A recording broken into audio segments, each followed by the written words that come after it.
Welcome back. As Democrats worry about the political strength of President Biden, speculation has been bubbling up that another Democrat should run instead. Well, I traveled to Sacramento earlier this week to talk to one of those Democrats in waiting, the California Governor, Gavin Newsom. He is clearly positioning himself to run for president. It just may be in 2028 rather than in 2024. I began by asking Governor Newsom, at the California Governor Mansion, by the way, his thoughts about Biden and the future of the Democratic Party. Governor, thanks for doing this. Good to be back. Good to be with you. I appreciate it. Let me start. It was about a year ago where, right after the Dobbs decision, you very publicly, and I'll quote you, you're like, where's my party? Yeah. Where's the Democratic Party? Yeah. We're a year later. Do you have that same sort of lack of focus and leadership? Do you sense it nationally? The opposite. I think we're on message. We're getting back on the offense. We're on our feet. I think demonstrably that proved itself. I'm not just asserting it on the basis of what happened in the midterms. We outperformed, I think, our own quiet expectations, certainly punditry that was out there at the time. No, I think the party's in a much better place than it was back then. But I stand by what I said a year and a half ago. Out of stress and frustration, I expressed not only that point of view, I tried to do something about it through the iteration of doing ads in other states and making a case. You think things are better, in your opinion, because the party did something better, or simply the public is just pushing back on this abortion decision, and that is motivating voters? I think the abortion decision's obviously been galvanizing in that respect, and it's demonstrably so. I mean, you saw with Ohio and what just happened. You're seeing it play out in large and small venues, including the Wisconsin Supreme Court race, et cetera. So, look, it's obviously played an outsized role, but I think we're getting our feet under us. I think focus on democracy, on freedom, taking back the mantra of freedom, not submitting to the other side that they own patriotism. The president's developing his message and strategy, and we have the opportunity in the next few months. Do you feel like you see it? I mean, do you feel like you know what the second-term agenda is? I don't know about the second-term agenda, because we're still regaling in the extraordinary success of the last few years, of which we now get to apply the principles and advance a lot of what has been asserted, meaning make real the commitments we've made through these landmark legislative packages. But beyond that, I think the fundamental messaging has improved. The organized framework that the ads that they've put out, the last 5 ads, I think have been spot on. And now we've got to go out and campaign, and I think you're going to see that over the next few months. Why do you think only 24% of Americans want to see Biden run again? I don't. To me, the polls mean nothing until we get out there and we make our case. And we got to make our case. We got to focus on the issues, and then obviously framework of contrast. You're well aware of how perception can become reality. Why do you think this perception is there? I'll leave it to more objective minds. I don't have that point of view. I'm very inspired by the masterclass of the last 2.5 years. And I mean it. I mean masterclass in terms of delivering results.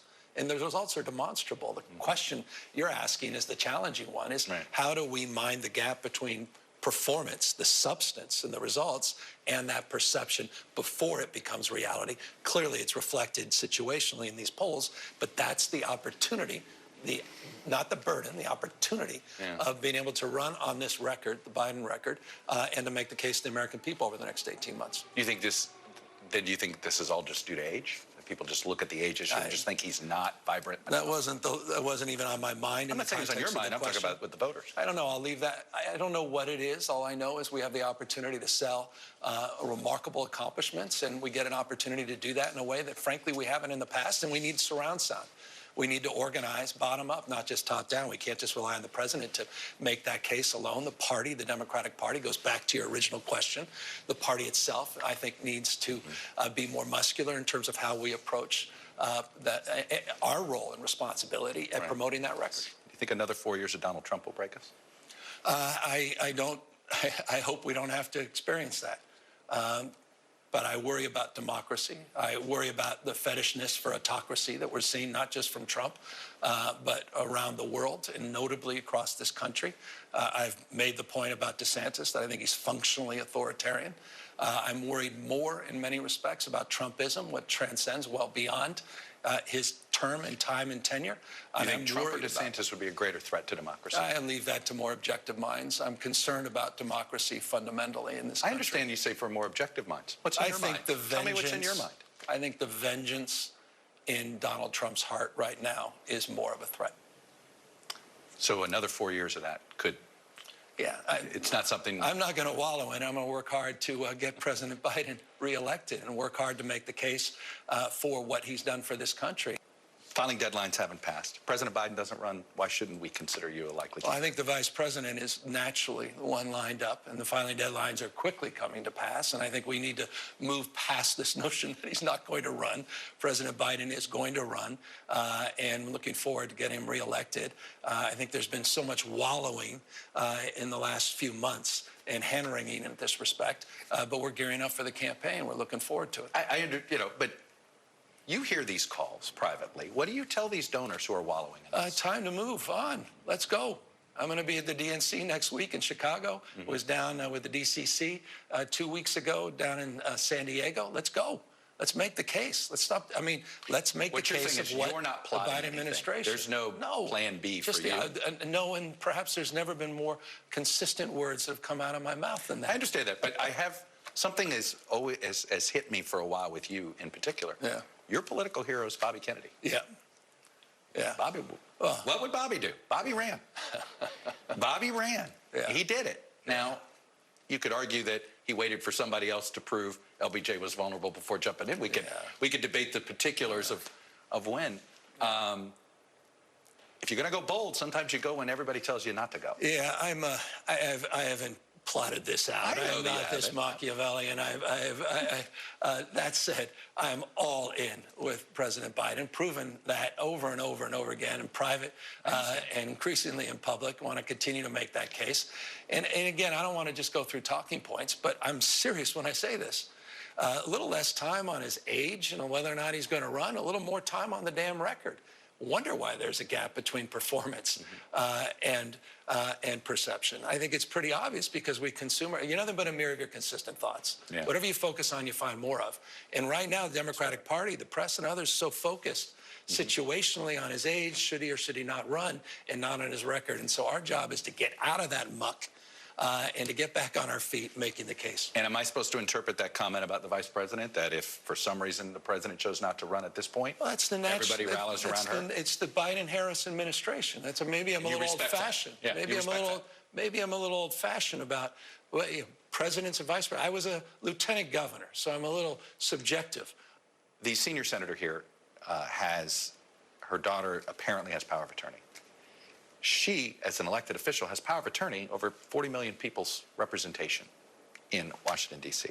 Why should she still be serving as a senator? Well, I leave it to her. I told you I'm the most subjective human being in the world on this topic. I have no objectivity whatsoever. I've known Dianne Feinstein since I was a kid. I interned with her in college. Still have a signed book from my days when she was mayor. So, more like family. Yeah. I'm the last person to ask. This has been sad to watch. Yeah. Look, this is somebody whose obituary legacy is, I fear people are going to forget because of what we're watching here at the end. But I'll tell you, it wasn't that long ago where she would call me up, read me the Riot Act on issues related to forest management, vegetation management, what we're doing in the Central Valley on drought and water issues. Again, that wasn't the black and white movie days. That was not too long ago. Her staff is still extraordinarily active, and we wish her only the best. Her term expires. She's not running for re-election. So this time next year, we'll be in a very different place. Is it fair? Do you feel as if the staff is fulfilling, can do the duties? Yes. I don't think it. I know it. We're working extraordinarily closely together. You don't feel as if the state's losing out by not having a more active voice? Maybe missing town halls or more active. But, Senator Padilla was just in the office a few days ago. We were comparing and contrasting issues and advocacy, and we're aligned with Feinstein in her office. Sounds like you hope you don't have to make another appointment. No, I don't want to make another appointment. I don't think the people of California want me to make another appointment. Because you'd end up appointing both seats. Yeah. Yeah, and I don't think that's, that said, it's my job, it's my responsibility. If we have to do it, we'll do it. You're going to abide by your pledge? Yeah, interim appointment. I don't want to get involved in the primary. So you would not appoint anybody that is filed for this race? It would be completely unfair to the Democrats that have worked their tail off. That primary is just a matter of months away. I don't want to tip the balance of that. But you're going to abide by, it would be essentially a caretaker, an African-American woman. We hope we never have to make this decision, but I abide by what I've said very publicly on a consistent basis, yes. Your relationship with Donald Trump, You had one because of the unusual relationship between his son and your ex-wife. Is that still a viable communications link or not? No, I think it was less that and more just the interpersonal relationship that came out of the time we spent together at Paradise, as he referred to it, or pleasure, I think he referred to it, during the fire. I find it a stark contrast that DeSantis was completely AWOL from spending any time with Joe Biden, which just to me is political malpractice. If a Democratic governor from the state of California can go out there to Paradise and be with the President of the United States. Did you have people telling you not to appear with him? But that was wrong. We got to talk about living together and advancing together. We have a responsibility to one another to be mature. So if Trump gets elected again, you're going to try to work with him? By definition. We worked very closely together during COVID for the betterment of the people of the state of California. Even as you're not sure whether our country can handle another virus. Yeah, but at the end of the day, these are the cards that are dealt. And I want to do the best for the people that I represent, 40 million Americans that happen to live in California. Many support them. I'm not going to oppose someone just to oppose them. I don't come into a relationship with closed fists, but an open hand. I call balls and strikes, and few people were more aggressive in calling balls and strikes against Donald Trump. I called California the most un-Trump state in America, and I hold to that. Same time, we work together in terms of emergency preparedness and response, in terms of recovery on issues related to COVID, where Trump himself led a lot of the decisions, his administration that you wisely and appropriately brought up. We took guidance from the federal government as it relates to that. But at the end of the day, I don't like the partisanship. And I thought it was demonstrably displayed by what I thought was a very weak exercise by Governor DeSantis in Florida recently. Let me close with this, your relationship with the vice president. Yeah. You guys have been in, you just talked about your relationship with Dianne Feinstein. Yeah. So I assume San Francisco politics, it's a close family. Yep. Describe your relationship with her. We knew each other before we were both in politics. The day I got sworn in as mayor, walked across the street. She got sworn in as district attorney. Extraordinarily close working relationship, including our time in the Senate. So you can't imagine ever having to run against each other? Of course not. By definition, won't happen. But I've said that 1,000 times. We privately continue to maintain a very good relationship, interpersonal, just how you doing, checking in. It's been a challenging few years with COVID, and we've had the opportunity to sit down, have lunch together in the White House. We spend time talking about important things nobody's and upset. trivial things. She's not upset that you're going to debate Ron DeSantis? Maybe. Apparently someone in her office is, because I read some off-the-record quotes. I wish I knew who that was, but I don't hear it from her. So, and I'm certainly not hearing it from the White House itself. Is this debate happening? I might. I hope. We'll see. To be determined. Figuring out the time and date. There was a venue issue. They wanted thousands of people and make it a performance. Wasn't interested in that. We were pretty clear on that. And so I think we're getting closer. Sean Hannity still moderates? Yeah. You're still okay with that? Well, I mean, it's 2 against 1. Bring it on. There's a lot more to this interview. Governor Newsom and I also talked about selling San Francisco to a national audience, the homelessness crisis, climate change, and his relationship with Robert F. Kennedy Jr. It was once quite close, and what he's learned about politics from reading the biographies of former California Governor Ronald Reagan. You can see our full interview at meetthepress.com. When we come back, President Biden